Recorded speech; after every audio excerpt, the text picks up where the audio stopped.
So I just smacked myself doing a thumbnail. Hello, positive readers. It's Benta here with a book chat, another book chat for one of the wonderful books in the Throne of Glass series. This is the Queen of Shadows book chat. I love this book so much. It's just like, when I say this series gets better with every single book. It literally gets better with every single book. And I thought Air of Fire was like, wow, this is even more wow. This book was 645 pages. I read it in a day.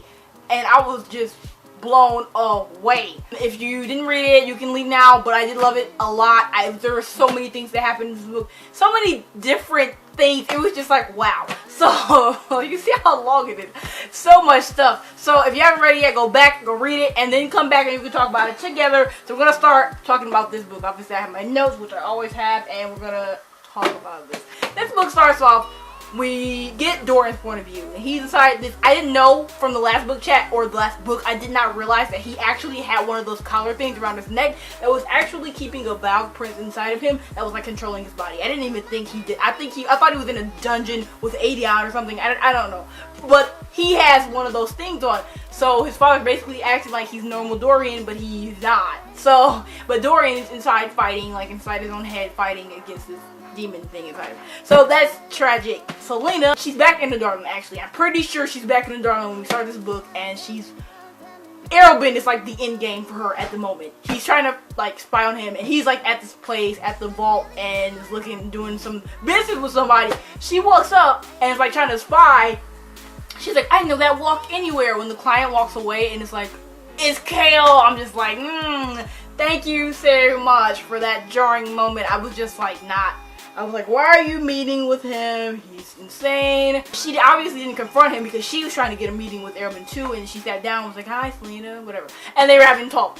Okay, let's get it. Also, her name is now Aelin. A lot of people said that they had problems with this, but like, why? Her name was always Aelin. It was just like she changed it to be Selena. I don't care, Selena or Aelin, I don't really care. Like, it's fine. I'm calling her Aelin because she called herself Aelin. She's like, it's normal. Kale and Selena fighting. They were fighting because, they met back up because she's obviously in a Darkland and he's doing this thing where he's trying to save these people from these magic stealer demon things, and he has this whole resistance thing going, and then Selena's right there and she sees him and they're like talking and stuff, and he's really mad at her. He's blaming her for a lot of stuff, like, oh my god, you were chasing around with Rowan when you could have been helping us, oh my god. And I was mad at both of them. A lot of people read this book, they hate Kale. They're like, oh my god, Kale, you're trash, I hope you die, all this kind of nonsense. I'm just like, God, I don't understand this. I would never say that to him. He's like my favorite character. I would never. So I was mad at him for being mad at her, but I was also mad at her for being mad at him because some stuff he just did not have control over, and she just like, it's like, oh my god, that thing I can't forgive. I'm just like, ugh. One of the characters that we meet for a second time, if you didn't read Assassin's Blade the first time, like Sandra, who is Courtesan, who is like in league with Arrowbin, but she's like not legit with him because he killed Wesley, which is actually like her boyfriend thing or whatever. She's mad at him. They both have a grievance to give him, and then they bond. Selena and Aelin and Lysandra bond over their hate of Arrowbin, and it's just a really cute scene. You're like, oh yeah, now we can hate Arrowbin and eat chocolates together. It was just like really cute. That was my first note. It was just really, really cute. This is a note I put in yesterday because I was watching a whole bunch of people read this book and react to this book, and it was like this reoccurring theme that everyone in this book was waiting for Rowan to pop up, and I was just like, nowhere in this book, until he actually showed his face, did I expect Rowan to pop up. I thought he was just gonna pop up when we went back to Anil or whatever, and he was just gonna be, that was just gonna be it. But no, everybody I saw reading, oh my god, where's Rowan? Where's Rowan? I'm like, I did not ship them in Air of Fire. I wanted them to be friends. Like, I was happy with them being friends. Jesus, you always have to mess up a good friendship with this romantic crap. I was just like, nah, I wasn't like shipping them at all. So he pops up later on in the book, and then she's like, oh my god, and she like runs to him because she's been missing him this whole time and she's not hugging, and it's like cute. I do support the friendship, and it was really funny. Aedion, we get to save Aedion. We save Aedion. Selena like decides herself at this guard and then goes to save him. They have a whole bunch, like, it's really cool. It's a really cool scene, the rescue scene, and then she gets him out, and then she's about to kill Dorian because Dorian is obviously like not himself or whatever. She's about to put him out of his misery, and then she's like, no, I feel like Dorian's still in there. Good. And Kale's really serious about Dorian not dying. He's like, don't touch Dorian, or like I'll kill whoever else. I was just, he was serious. Like, you don't want to play with Kale when it comes to his friend. That was just the be all. And she didn't kill him, so that's good. She was going to, it was idiotic, because then she would have died.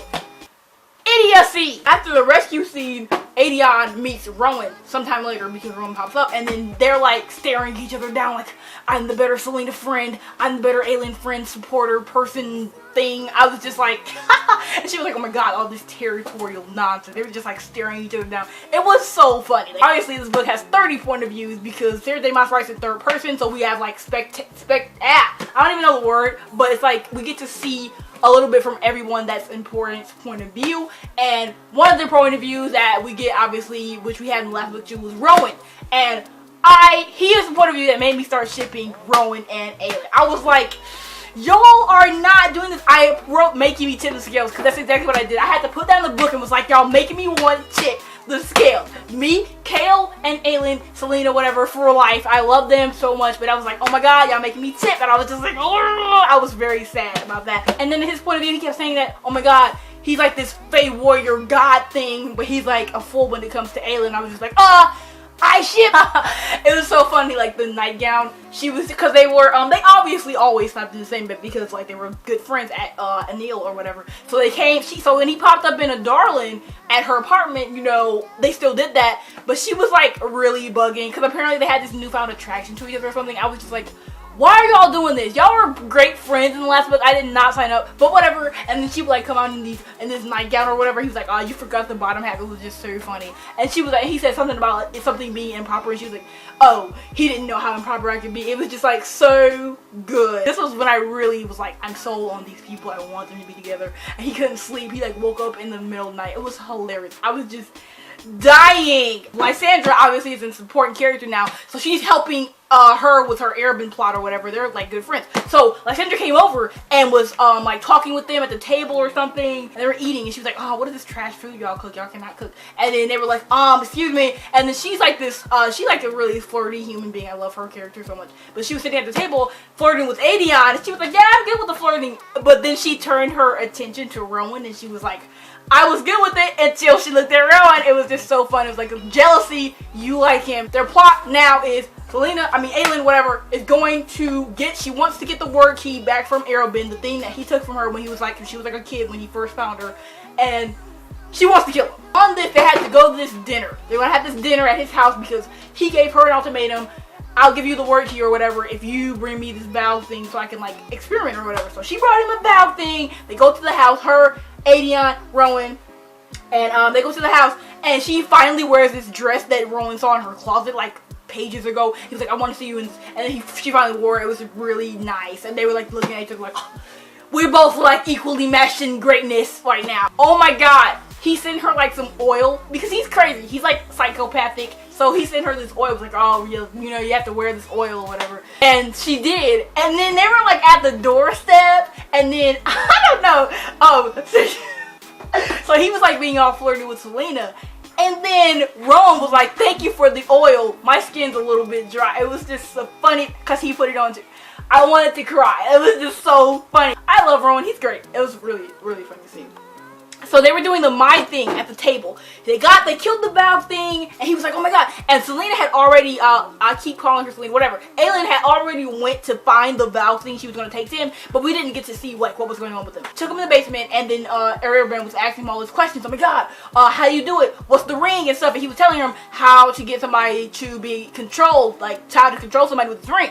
And he was like, okay, so you have to like take it off, and you have to like put it on somebody else, and you have to like, their blood has to be in you or something. It was like a blood oath type thing. And then he figured this out himself, like take off your ring, and he like cut his finger off or something, and then killed him. And I was like, that's great. But in the back of my mind, I was thinking, what if he tries to put it on Selena? I was just like, oh my god. I was like, it was a really small thought, but it was there for sure. I was like, that might not be the best thing. So they went back to the dinner. They're all sitting at the table. So Lysandra's there too, by the way. She's there. But she obviously is acting like normal, Lysandra, the jealous, whatever. So they're all sitting at the table. Rowan and Aelin were having this eye contact, mind control, power body thing going on, and it was so funny because it was funny. They were talking about a whole bunch of stuff about like 17-year-old Rowan and Aline, and how they couldn't handle it, how Rowan could not handle Aelin. It was just so funny, and he like kicked the table. Jesus, she had me shook. Aelin had me shook in this book. I wanted to like, I just had to stop a couple times and just like yell. So after this dinner, Arobin obviously is not happy. We've been new, but we didn't really get a lot from him. We just know he's not happy because they're flirting. What the? He like claims her. He's like, oh my god, my property. You can't share my property. I was like, get off. So they went. Him and Aelin went to a room, and they were just in there and talking and stuff. And then he took the word key off and gave it to her. And then she was like trying to get out the room, like, oh my god, I got the word key, this is great, trying to get out the room, because her plan was to kill him after the dinner, like after they left, come back in and sleep and kill him. So she about to walk out the door, and he's like, leans in to like kiss her or something, and then instead slides the word ring on her finger from the bow thing. I was like, this is what I through the book, I was like, this is what I've been talking about, this was gonna happen. I was just like, oh no, I was very not okay. I was like yelling, like, oh my god, what do I do? And then he was like telling her to do different things, like blink, and she was like blink. I was just like, oh my god. And then it was just the creepiest scene. She left and was walking all, you know, how the people do when they have the thing on or whatever. And then she got in the carriage and looked, and then they went home, Aiden and all them went home, and she took the key off and put it on the table and was like, I was wondering what he was gonna do with that. What? So her plan worked because she told the Val Prince to say the wrong thing on purpose so that he could get the ring and then get it into his mind that he could control Selena. I hate Arobin. So then we have to figure out how we're going to kill Arobin now because he's definitely, she wanted it to be wrong about him being a complete rat, but she wasn't, so that was just it. But she decided, she slipped Lysandra a piece of paper or something, and it turned out she was tasked with killing him now. She was like, I'm going to let you do it. So before we get to the Lysandra chapter where she's about to kill Arobin, her and Rowan go up to the roof. Aelin and Rowan go to the roof and they're talking, and then she like touches his face from there. He's just like, don't touch me like that. And he like walks away. I'm just like, what? I'm just like, oh. This whole book you like wanted her to touch. I was like, oh, but anyway. So then we go to Lysandra's point of view, and I'm like, the whole time I'm really scared for Lysandra because she's in the bed with him and she's like about to like kill him, and I was just like, what if he wakes up? What if he knows? It was just like so much anxiety, but then she like slid through it, and I was just like, it happened like so soothingly. It was just like peaceful death, and he ended up choking to death on his blood. So he did choke. So my prophecy came true. After this, Selena has to be Selena again. Aelin has to put on her Selena face, facade, whatever. And she's mad at Rowan, like mad. They're like having an argument or whatever because he walked away from her. So she goes to Arobin's, the Assassin's Keeper or whatever, and is like, who killed him? And they're like, oh my god, we were wondering if you did. And she was like, first off, she switched the wheel. She had the wheel switched out so that all his stuff would go to her. And then she was like ordering everybody around. Oh, this is my place? Alright, y'all can leave. Y'all gotta get out. And she's like, oh, and they were trying to bargain and stuff. And they're like, oh my god, where will we go? And she was like, I don't know, but I hear hell is particularly nice this time of year. I was like, they ended up settling on this thing where they had to get all the money in like 48 hours or something, and then she had all the money instead because that was her way of getting the money that they need for an army, because obviously need to feed people and people need money and stuff. So Selena's plans are really, really lit. Plumber's person I have not talked about yet, Manon. I don't know why I didn't talk about it. I guess I didn't deem it as important enough, but she has been going through some mess. So back at the place where they're at, everything's fine. But then Duke Parrington wants her to pick these witches so they could get like impregnated by these vow things and have like babies. So they're like, she's like warring with herself, like, well, do I really want to do this? And then the grandmother's like, you better do it. And he's like, you better do it, or whatever. And she's like, okay, I'm a leader, I'm the ringleader, I have to do it. But then she's having all these problems with Atherin, because Atherin's like, oh my god, you do it. And then she's like, oh my god, so she has to, she deports her from, depoints her from second to third to like not even a person anymore as far as her like right hand people. And I was just like, no. She ends up getting this clan of Yellowlegs to give to Duke Parrington to have these babies with, and they take them into a dungeon. She never sees them again. She's like wondering what is going on with these witches, because he refuses to tell her, and they're like banned from the whatever they have them in. So she's like, gotta get somebody in there. So this new character, a lead, she like important, she like crippled and stuff, but she's a really lit character because she like has a fighting spirit. She acts all meek, but she's really not. And she's actually the daughter of the person who saved Selena. So that's lit always. And she's like, okay, I'm gonna help you. So she helps.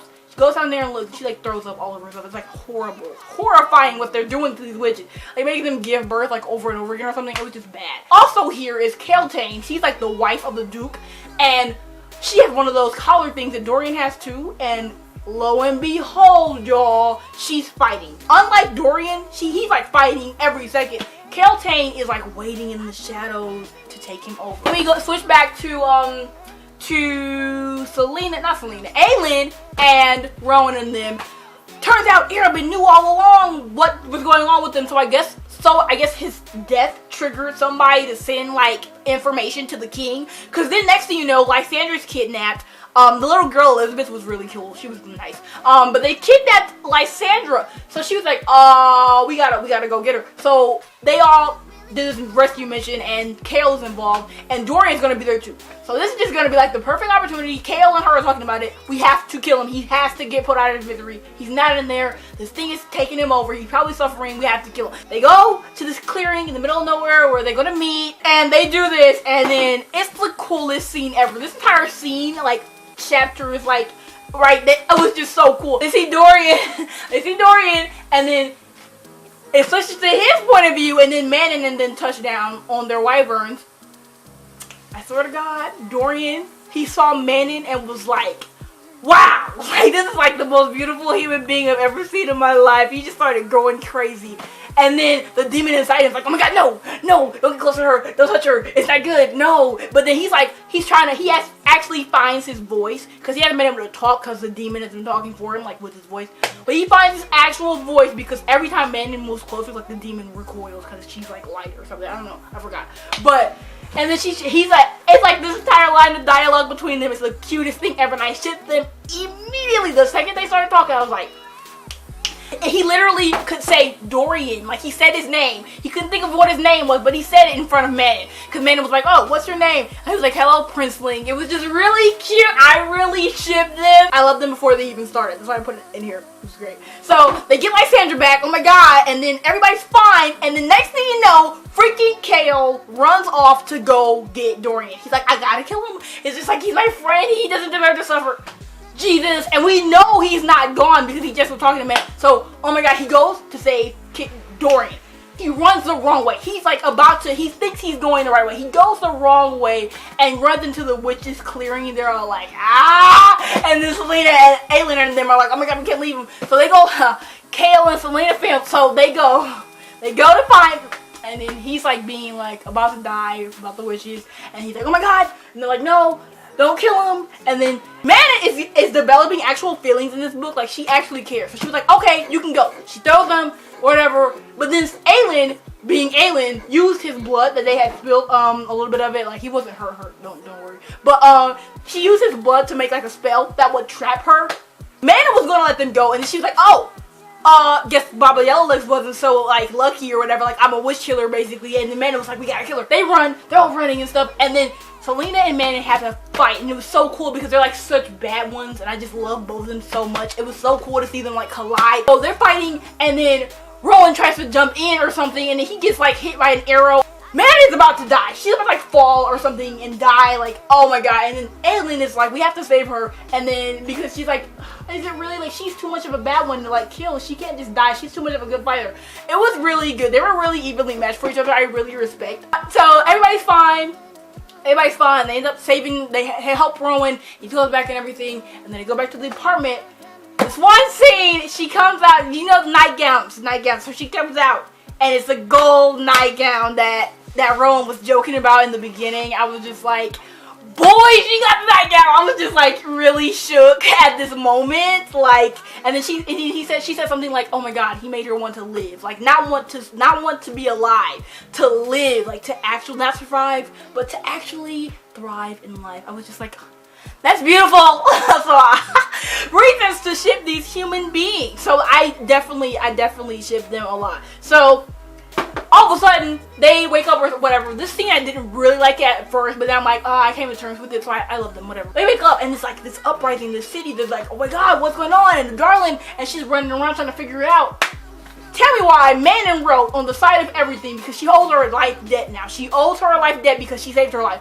She wrote across the entire city of Darlin in blood. Witch killer, the prince is still inside him, or something like that. Oh my god. I was like, wow. I was just like, Manon and Dorian life. So they continue this trek to basically kill the king of Darlin. Their plan is to get inside the place and then to either kill Dorian if he's not there, but they figure out that he is there, and then Aelin runs to Kale, and they're like, oh my god, they're like hype over this. And so they're going to go to the castle, and then Rowan and Aedion are going to blow down the towers and then release magic. They go to the castle, they like have all their stuff in place, and then Rowan and Aedion get met with these like, it's like bad. It's like this demon in like the basement or something they didn't know about, and Lorcan was supposed to have killed all of them, but he lied. It was just really, really not good. And then next thing you know, Kale's like acting like a prisoner, and they're walking up to like the front gates. Tell me why the king of the Darlin had freaking all Kale's night men, like his friends, up there on the freaking like gates, like just hanging. I was like, wow. Horrific. That was my baby. I did not want him to feel this way. Rowan and Aedion are trying to figure out how to get past these things. Like, oh my god. And then Rowan's about to die because I'm down there so much. I'm sitting, he's like can't breathe. He's like getting nosebleeds, which is bad. And Aedion's trying to save him. Like, oh my god, I'm gonna die. Tell me why. Early in the book, Aedion was talking about Lysandra being a shapeshifter, because she is a shapeshifter. I forgot to say that. And he was talking about don't ever change into a snow leopard. Those things are scary AF. And then she was like, okay, like whatever. So then she charges in as a snow leopard and like kills the things. It was just really, really nice scene. And Aedion's like, oh my god, it was really nice. Aelin, Selena, runs in there to the king of Darlin. He's just sitting there, and Dorian's sitting next to him, and they're talking. And then she's like, hi Aelin. He like calls her out, and then they're like, oh my god, like they're trying to bargain with him, like buy time until they get the towers knocked down, because they're supposed to be knocked down by noon, but they're not knocked down yet because they were dying. I'm just like, oh my god. And he starts torturing Dorian or something, and then it was just like a whole bunch of crap. I was just like, wow. Aline, she like tells him a whole bunch of stuff. They're trying to buy time, and then she leaves. And Dorian, and the king tells Dorian to go after her and like kill her. I'm just like, wow. And then Kale stays. I'm just like, Kale, what are you doing, man? What are you doing? You want to die, man? You want to die? So he's in there, and then he just like explodes or something in his life. He just like gives his life. The eye of Elena saved there, so thank you so much. So Dorian's trying to kill Aelin. He's like, my god, it's Elena. You guys see me? Oh my god, Dorian. So I was like, he was trying to like get her to trigger his memories, and he finally did, and he comes back to himself, basically. He breaks the thing, he breaks the collar, and then they're together, and they like merge their magic together, like ice and fire. It was just like really, really cool. The world was ended, and then it began. A new world with just them. It was just like really, really good. I forgot to say this before, after the new world thing, but he's like, Dorian's asking like, did you kill KO? And they're like, and then the king's like, oh, and then he's like, did you kill him? And then the king doesn't answer, and he just goes off. I was just like, their friendship in every book is so good. Turns out the king of Darlin had a demon inside of him the whole time, and he was actually like trying to do different things through himself, like through the demon or whatever, to try and save Dorian and the key people of Darlin or whatever. It was really sad. He was like, oh my god, son. I was like, you're lying, but he wasn't lying. And it was just really depressing. So they ended up killing him, putting him out of his misery because of all the stuff he's done. It made sense. Selena comes up to the people, Aelin, and she's like, this is Dorian's domain. If you mess up doing any of this, you're gonna have to go through my court, or you could just come through me. And she like has her fire in her hand. I'm just like, living. And the people are like, oh my god, like all in shambles, because she starts breaking the castle apart, because it's a glass castle. She starts breaking it apart. I'm just like, wow. And then it's so cute because I forgot what else happened to get to this moment, but Dorian and Kale are laying right beside each other, and like Kale didn't look hurt or anything. I was just like, ah! Back at the witch's place, Manon and Asterin actually come to an agreement, because Asterin tells her about the story where she fell in love with this human, and then she had a baby or whatever, and then the grandmother made her kill the baby or something, or the baby was already dead, and then the grandmother like beat her. It was just really bad. They become friends again, and then she's back to her second. Their plan is to do their own thing, because they're not going to be anybody's slaves, they're not going to be anybody's breeding witches, so they're going to get out of there Keltane, and Lead is like in the dungeon. She's not really important to me. Like I don't really care about her. That's why I'm not talking about her. But she's in the dungeons because they throw her in the dungeons. She's gonna be the one that they're gonna use. And then Keltane pops off. She has magic too. She pops off finally out of this prince because she's been waiting this whole time. She pops off and then she like breaks down half the place that they've been staying in while the 13 and them are like flying away. It was a really nice scene. The Duke is a crackhead. He's still alive obviously, but it's really good. I think I like the direction this is going, and it was really sad. I forgot what part it was, but it was like Kale was crying. I forgot what part it was. I just have Kale wept. He can't walk. He's freaking paralyzed. He can't walk. He's in a wheelchair. And he didn't want to leave Dorian, but he has to get a cure because he has to walk again, obviously, because he's like, if I can never walk again, that's bullcrap. And that's legit me. Me and Kale as twins for life. And so he's going to go to the southern continent or whatever to get this healer. Aelin and her people are going to Terrasen. So, because to start their kingdom and put stuff back together. And Dorian's gonna stay in a Darlin, where he's the king now. While Dorian's sitting in the castle or something, he like comes to his room and he's like on the balcony. And then Manon with her wyvern flies over like the castle and like he like waves to her because he remembered her. Out of all this stuff, like when he was still in the prince and stuff, the prince was still in him and he was like, Manon, I'm just keep remembering her name. He couldn't remember his own name, he remembered Manon. It was just like, I ship them. I can't wait for the next book where they start like sailing. I'm really excited for their relationship. It was just a really nice ending, and she was like, "Oh, Aelin, Ashriver, Galanthius is home." It was just like really, really nice. That was a really nice book. It ended good, which is actually crazy because most of these books do not. But it was really nice. It was really long. That's why this book chat is long AF. But I loved you all. I hope you enjoyed this book chat. I like talking about this book. I'm gonna look back at this and love it that I talked about it this much because I usually don't. So. I love this book. I love these characters. I really miss them. I really need Empire Storms like at ASAP, like at the moment. But I love you all. I'll see you later with another video. Did you like this book? If you didn't, if you did, comment down below. I love you all, and I'll see you later. Peace.